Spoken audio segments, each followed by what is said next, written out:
부모가 잘하는 이야기 부자썰 지금 시작합니다. 도와줘요 닥터 히어로. 우리 아이 첫 후원 동행 유나인 체인지 아이케어. 안녕하세요, 부자썰의 도반장입니다. 오늘 와주신 분 저희는 셀프 소개해야 되거든요. 네. 누구십니까? 네, 안녕하세요. 저는 바빠 영어쌤 클레어입니다. 와, 이름도 진짜 예쁘시네요. 자, 우리 클리어쌤, 오늘은 여름방학을 대비해서 우리 3, 4학년 대상으로 이렇게 준비를 해주셨는데 너무 감사드리고요. 자, 그러면 여름방학 공부가 왜 중요한 거예요? 여름방학은 우리 아이가 학습하는 1년 중 가운데죠. 그래서 우리 아이가 1학기 때 공부를 잘 해왔다면 여름방학을 기준으로 앞으로 학습 방향을 어떻게 설정할지 또 고민해 볼 수 있고요. 아이가 부족한 부분이 있었다면 이 부분이 어떤 것인지 정확하게 파악하고 보충할 수 있는 좋은 기회가 되는 기간입니다. 야, 이렇게 중요한 여름방학. 그러면 학부모 입장인 제 입장에서는 질문을 하나 드리고 싶어요. 어떻게 공부해야 돼요? 네, 많이 고민이 되시고 걱정도 되실 것 같아요. 여름방학 같은 경우에는 3주에서 4주, 요즘에는 짧아져서 2주, 3주에 금방 끝나는 경우도 있는데 이 짧은 기간인 만큼 집중적으로 공부를 하는 것이 좋고 또 효율적인 방법을 선택을 해야 되는데요. 더불어서 좋은 학습 습관까지 기를 수 있다면은 더 효율적인 시간이 될 수 있겠죠. 이게 말씀은 너무 좋을 것 같은데 학부모 입장에 이게 감이 잘 안 와요. 네. 그럼 이렇게 잘 하려면 어떤 기준이 필요할 것 같은데 기준도 좀 잡아주시면 좋을 것 같아요. 네. 학년별이나 레벨별 혹은 우리 아이들의 개개인의 능력에 따라서 공부 방법이 굉장히 다양하기 때문에 이렇게 공부하세요 라고 정확하게 한 가지 방법을 말씀드리기는 굉장히 조심스러울 수밖에 없어요. 그래서 오늘은 제가 두 가지 기준을 가지고 설명을 드릴 텐데요. 첫 번째는 초등학교 3, 4학년의 성취 기준 을 하나의 기준으로 잡았고요. 두 번째는 2주에서 4주 정도의 짧은 기간 동안 어떻게 공부할 것인지 이 두 가지 기준을 가지고 말씀드리려고 합니다. 야, 이제 기준까지 잡아주셨으니까 바로 공부하면 될 것도 같은데 여기서 잠깐 네. 사실 이제 제 개인적 생각에는 교육 과정이 계속 바뀌고 있잖아요. 네, 그러면 맞습니다. 학부모님들도 영어 교육 과정에 대한 부분들이 어떻게 변하고 있는지를 꼭 아셔야 될 것 같은데 2022년도 개정 영어 교육 과정이 어떻게 바뀌었는지 전후에 대해서 조금 비교 설명해 주시면 좋을 것 같아요. 네. 흔히 우리가 알고 있는 듣기, 말하기, 읽기, 쓰기 이렇게 네 가지의 영역이 기존의 영어과 교육 과정에서 원하는 그 성취 기준이 되었다면 2022년에 개정된 영어과 교육 과정에서는 크게 이해와 표현의 두 가지 영역으로 나눠서 아이들의 성취를 판단을 하고 있습니다. 그래서 듣기, 읽기뿐만 아니라 시청각 자료를 활용한 보기까지 포함된 이해 영역, 그리고 말하기, 쓰기뿐만 아니라 발표 등의 제시하기가 포함된 표현 영역, 이렇게 두 가지 영역으로 나뉘고 기존의 듣기, 말하기, 읽기, 쓰기 단순하게 네 가지로 나누었던 기준과 비교하면 더욱더 실생활에서 어떻게 언어를 자연스럽게 습득하고 또 표현할 수 있는지 이 부분에 더욱더 집중된 변화라고 볼 수 있겠습니다. 지금 말씀을 듣고 나니까 기존에 아무래도 시험 위주의 어떤 학습에서 외국인을 만났을 때 실제 의사소통이 될 수 있는, 그러면 아무래도 외국인이 무슨 말을 하는지 의도인지 이런 것들을 다 확인해야 될 것 같은데 아마 그래서 저기 영어 의사소통 역량이라고 전체적으로 표현해 주신 것 같은데요. 그럼 이 실생활에서 영어 의사소통이 중요하게 된 계기나 어떤 방식 뭐 이런 것들이 존재하는 건가요? 우리가 기본적으로 언어로 의사소통하는 상황을 생각해보면 기본적으로 누군가와 대화를 한다거나 누군가가 쓴 글을 읽는다거나 이런 기본적인 상황이 있을 텐데요. 여기에 더불어서 시대가 변하고 또 매체가 다변화됨에 따라서 우리 아이들도 요즘에는 유튜브를 본다던가 인스타그램 혹은 틱톡 이런 다양한 매체를 사용하게 되는데 여기에서 보는 것들은 단순하게 글, 이나 혹은 뭐 소리를 듣는 것, 단순한 것이 아니라 여러 가지 감각들을 사용해서 보고, 듣고, 또 혹은 말하고, 실시간으로 소통하고, 혹은 댓글을 달고, 이런 다양한 활동을 한꺼번에 이해하고 표현하는 능력이 필요한 상황이 되었습니다. 그래서 이런 상황에 맞추어서 교육도 결을 함께 하고 있는 것이 아닌가 생각이 듭니다. 초등맘 TV. 자, 그러면 달라진 영어 교육 과정에서 우리가 앞쪽에서 말씀해 주신 기준이 있잖아요. 3, 4학년 성취 기준. 그럼 이 성취 기준에 맞춰서 이 얘기 조금 해주시면 좋을 것 같아요. 네. 제가 아까 기준을 초등학교 3, 4학년이라고 잡았는데 초등학교 3학년에 정규 과정에 영어 과목이 포함되기 때문에 3, 4학년을 일단 기준으로 잡았고요. 국가교육과정정보센터 사이트에 들어가시면 이렇게 각 학년 3, 4학년, 5, 6학년에 맞는 기준을 직접 찾아보실 수가 있으세요. 그래서 이거를 항목별로 다 설명드리기는 시간이 부족할 것 같고 한번 영상을 잠깐 멈추고 읽어보셔도 좋고요. 직접 찾아보셔도 좋을 것 같아요. 그래서 아까 말씀드린 것처럼 이해 그리고 표현 두 가지 영역의 기준들이 각각 10개씩 제시되어 있다는 점. 그리고 앞으로 제가 남은 영상에서 글자 쓰기, 파닉스, 사이트워드, 리딩, 워드 5가지 분야를 어떻게 공부를 해야 될지 설명드리는 중에 중간중간 연결되는 부분, 중요한 부분은 짚어서 설명을 드리도록 하겠습니다. 이제 글자 쓰기 딱 듣는 순간 한글 쓰기도 힘든데 라는 생각이 들거든요. 네. 어떻게 하면 잘할 수 있을까요? 글자 쓰기라고 하면은 조금 막막하게 느껴지실 수도 있는데 제가 말씀드렸다시피 3, 4학년을 기준으로 하고 있기 때문에 글자 쓰기 연습이 가능할 것 같아요. 1, 2학년 같은 경우에는 신체적으로 글씨를 쓰는 능력이 조금 부족하기도 하고 글자 언어, 문자 언어에 대한 이해가 부족하기 때문에 더욱 힘들게 받아들일 수도 있는데 3, 4학년 교과서를 한번 살펴보시면 3학년 영어 교과서 시작에 인사를 나눈다거나 자기소개를 한다거나 하는 문장 그리고 필수 단어가 제시가 되고 있고요. 여기에 더불어서 중간중간 파닉스를 공부할 수 있는 페이지가 들어가게 됩니다. 그래서 아무런 정보 없이 영어에 대한 정보가 아무것도 없는 아이들 같은 경우에는 바로 이런 교과 과정을 받아들이기는 조금 힘들 수도 있어요. 그래서 만약에 1학기 때 이런 부분이 어렵게 느껴졌던 학생들이라면 지금 여름방학을 활용해서 글자 쓰기, 글자의 모양에 익숙해지고 또 알파벳 글자들의 이름에 익숙해지는 시간을 집중적으로 연습해서 가지는 것이 필요합니다. 우리 아이들 같은 경우에는 이미 한글을 배웠기 때문에 알파벳 문자 언어에 대한 이해도 빠르게 갈 수 있기 때문에 조금 더 1, 2학년에 비해서는 쉽고 빠르게 습득을 할 수 있을 거고요. 특히나 알파벳이 조금은 어렵게 느껴진다라고 하면 짧은 기간 동안 집중적으로 빨리 끝내는 시간이 필요합니다. 네.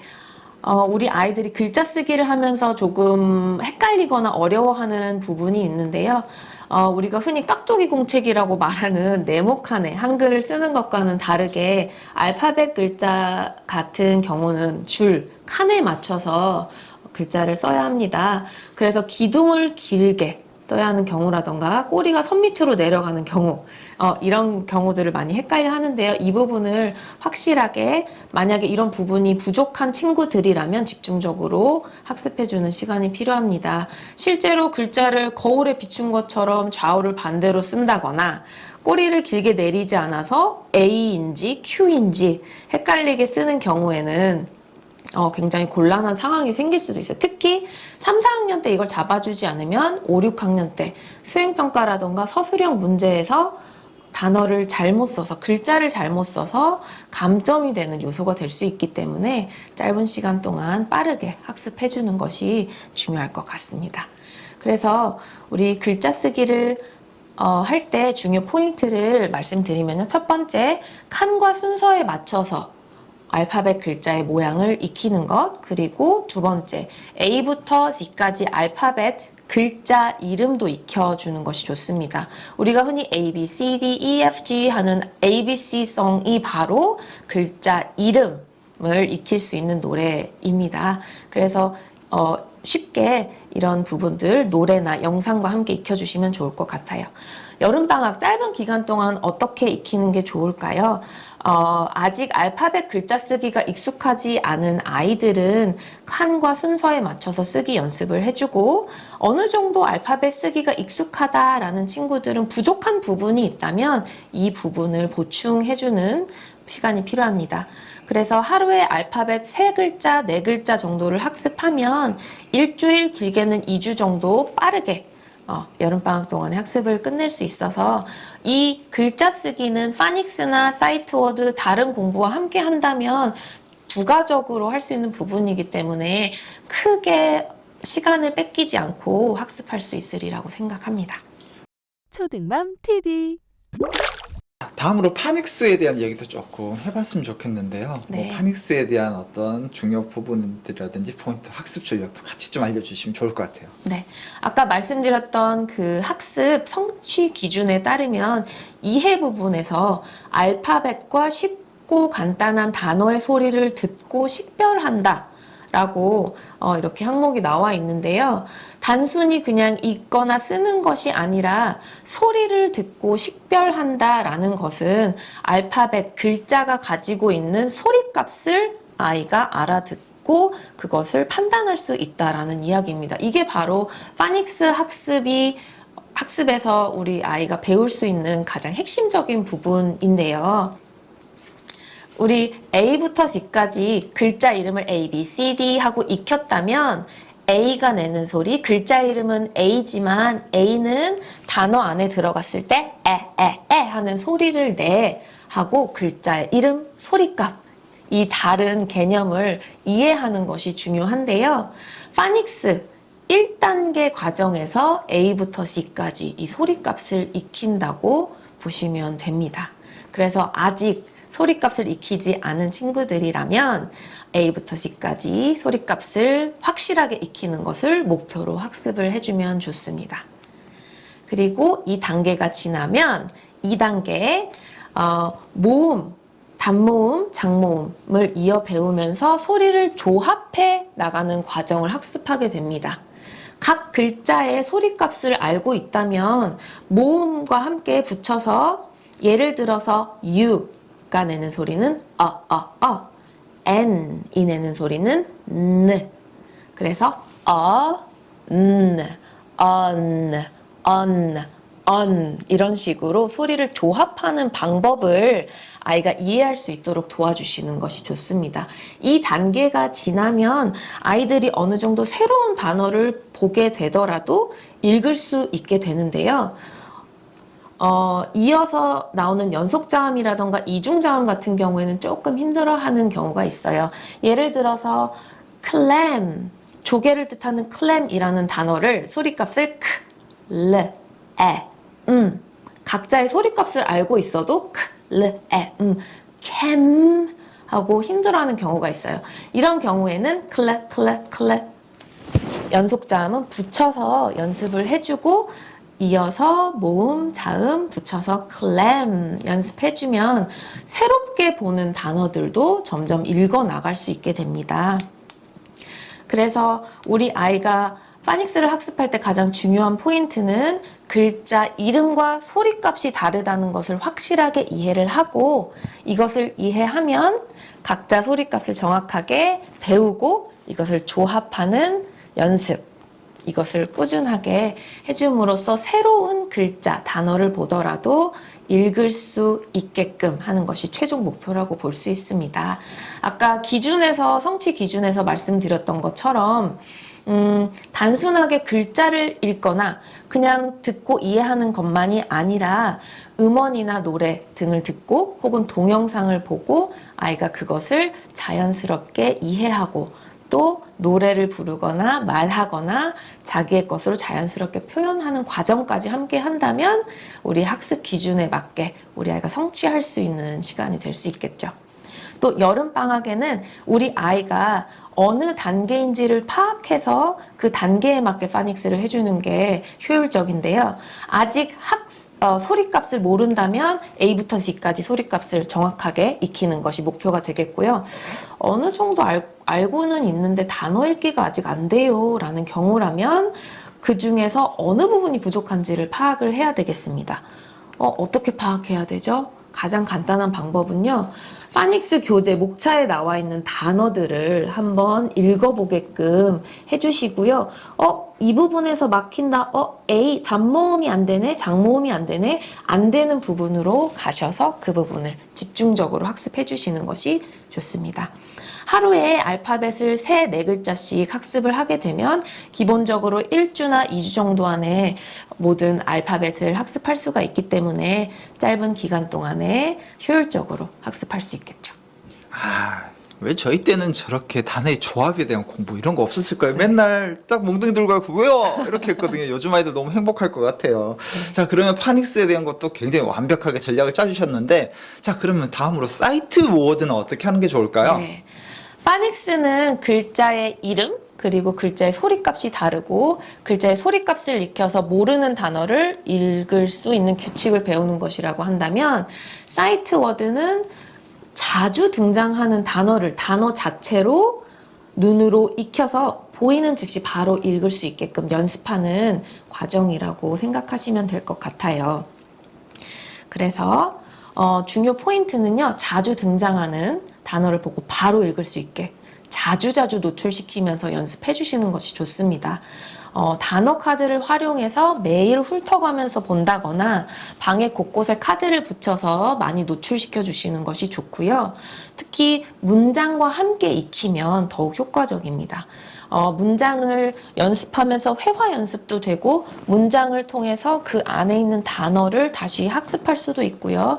아까 성취 기준에 맞춰서 봤을 때 내가 알고 있는 단어를 표현까지 할 수 있다라는 점에서 더욱 효과적일 수 있습니다. 여름방학은 또 짧기 때문에 매일매일 단어를 학습하되 전날에 배웠던 단어는 한번 훑어주고 오늘의 새로운 진도를 나갈 수 있도록 해주는 것이 좋고요. 일주일 동안 학습했던 단어는 간단히 테스트를 해서 모르는 단어들만 뽑아서 다시 공부하는 이런 시간을 가져주는 것이 좋습니다.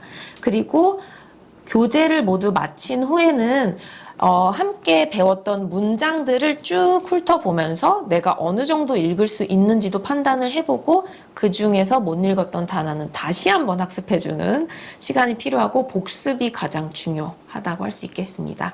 그래서 하루에 3유닛 정도를 학습하면 이것도 2, 3주 안에 한 권의 교재를 마무리하게 되고요. 전체는 80단어 그리고 거기에 따른 문장까지도 학습할 수 있기 때문에 굉장히 효율적이고 짧은 이 기간 동안에 학습을 마치면 2학기 때는 굉장히 자신감을 가지고 학업에도 임할 수 있겠죠. 네. 일단 한 요 정도 들으니까 공부를 잘할 수 있을 것 같다는 생각이 저는 드는데, 자, 이것만 이제 또 끝이 아니잖아요. 우리가 또 리딩도 해야 돼요. 리딩은 또 어떻게 하면 좋을까요? 우리 아이가 파닉스를 통해서 새로운 단어를 읽을 수 있는 규칙을 익혔고요. 또 사이트 워드를 통해서 자주 등장하는 단어들은 바로바로 읽을 수 있는 연습이 됐다면 자연스럽게 리딩으로 연결을 해주시는 것이 좋습니다. 아까 잠깐 보여드렸던 성취 기준 중에서 적절한 전략을 활용하여 담화나 문장을 듣거나 읽는다 라는 기준이 있는데요. 조금 어렵게 들리기는 하지만 우리 아이가 글을 읽을 때 단순하게 글자 혹은 문장만 읽는 것이 아니라 그림책의 경우를 보시면 내가 모르는 단어가 등장을 하지만 이걸 보니까 차인 것 같기도 하고 택시인 것 같기도 하고 어떤 남자가 있고 그림을 통해서 단어의 뜻을 혹은 문장의 뜻을 유추할 수 있습니다. 이것을 적절한 전략이라고 표현을 했는데요. 아까 얘기했던 것처럼 그림, 일러스트, 이런 시청각 자료를 활용해서 단어의 뜻을 유추하기도 하고요. 이것이 곧 자연스럽게 언어를 습득하는 방법이기도 하고 아이가 기억 속에서 이미지를 떠올리면서 단어나 문장을 더욱더 오래 기억할 수 있는 방법이기도 합니다.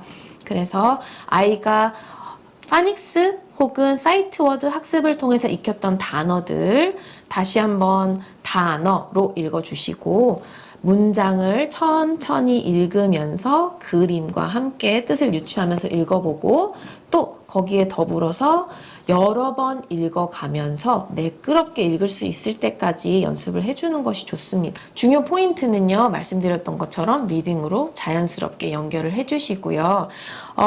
특히나 이렇게 QR코드를 통해서 자연스럽게 그리고 빠르게 음원을 들을 수 있는 자료가 있다면 아이들한테는 정말 좋겠죠. 음원을 통해서 자연스러운 억양이나 발음들을 익혀서 그것을 내 것으로 만들고 자연스럽게 영어를 언어로서 배울 수 있는 바탕이 될 수 있을 것 같습니다.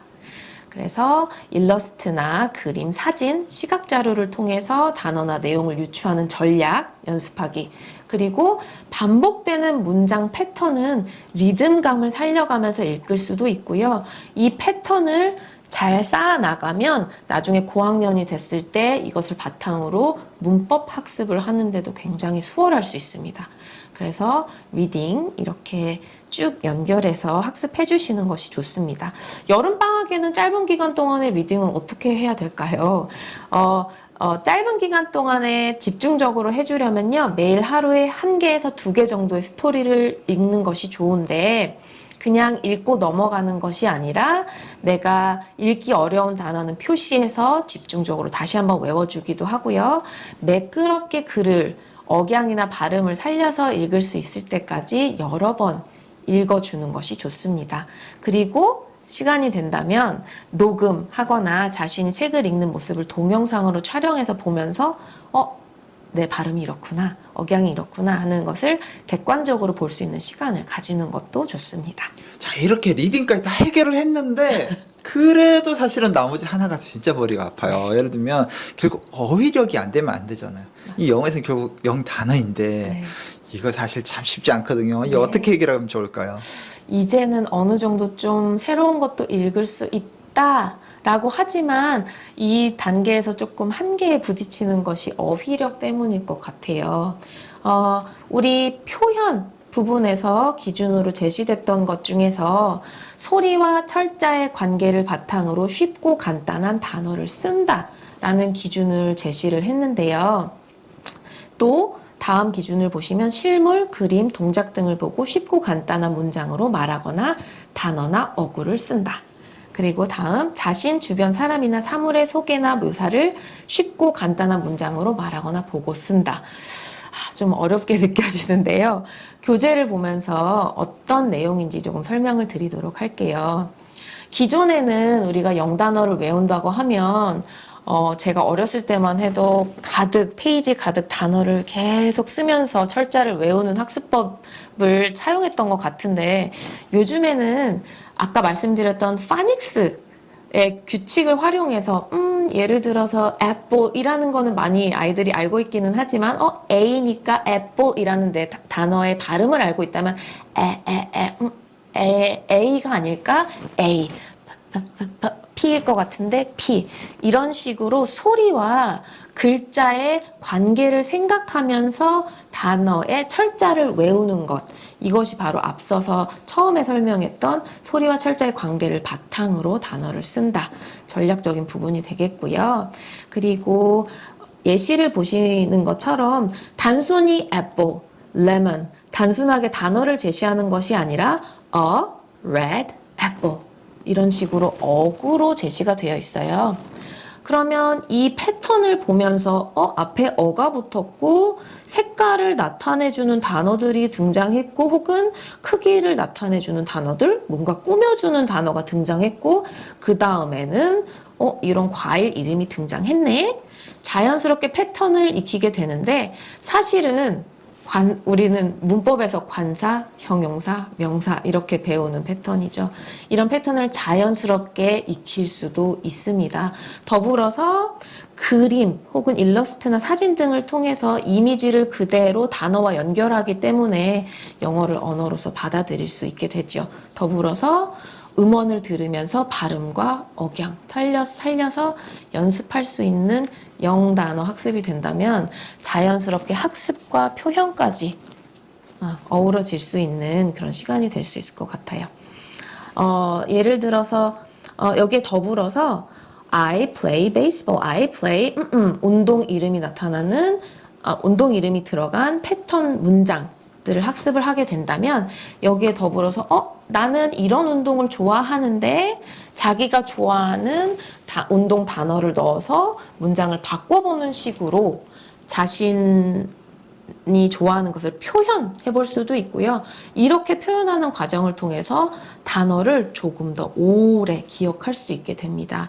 이런 다양한 전략적인 부분들까지 확인을 하면서 짧은 기간 동안 영단어 학습을 해주면 훨씬 효율적으로 학습을 할 수 있습니다. 아까 말씀드렸던 내용 다시 한번 보시면 단어의 발음을 듣고 정확한 발음 연습, 음원이 있다면 더욱 좋겠죠. 일러스트나 사진을 보면서 이미지와 단어를 직접적으로 연결해서 바로 떠올릴 수 있도록 해주시는 것이 좋고요. 아까 철자 외우기는 파닉스 과정을 잘 학습한 친구라면 글자와 소리를 연결해서 철자 외워주시면 좋을 거고요. 그리고 단어와 더불어서 문장 연습까지, 그리고 어느 정도 익숙해지면 단어를 자기가 원하는 것으로 바꿔서 자신의 의견을 표현하는 연습까지 이어간다면 좋을 것 같습니다. 짧은 여름방학 기간 동안에는요, 주제별로 나와 있는 교재, 또 단어의 음원을 바로 들어볼 수 있는 교재, 혹은 그림이나 사진이 제공되는 이런 교재를 선택해서 학습하는 것이 좋겠고요. 또 단어 카드를 활용해서 사이트워드와 마찬가지로 매일매일 복습을 해주는 것이 좋습니다.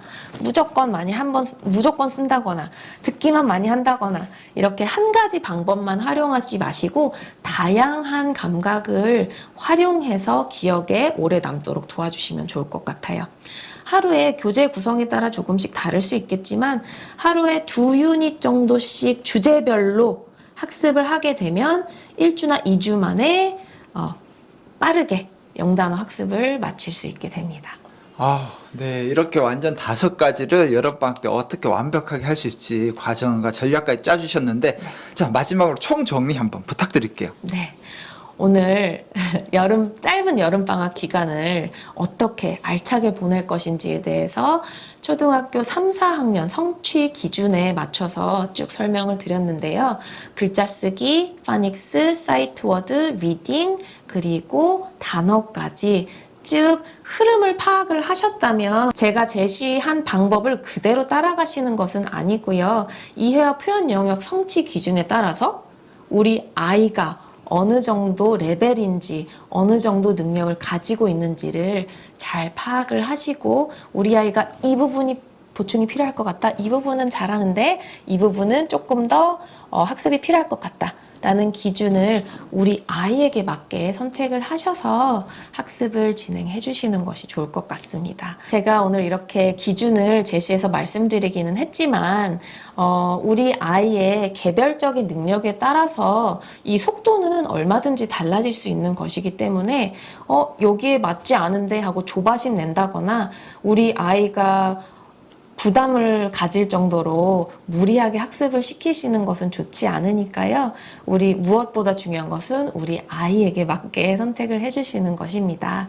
짧은 여름방학 기간이지만 효율적으로 보낼 수 있게 이렇게 말씀을 드렸고요. 건강하고 즐겁고 또 알찬 여름방학 보낼 수 있으면 좋겠습니다. 감사합니다.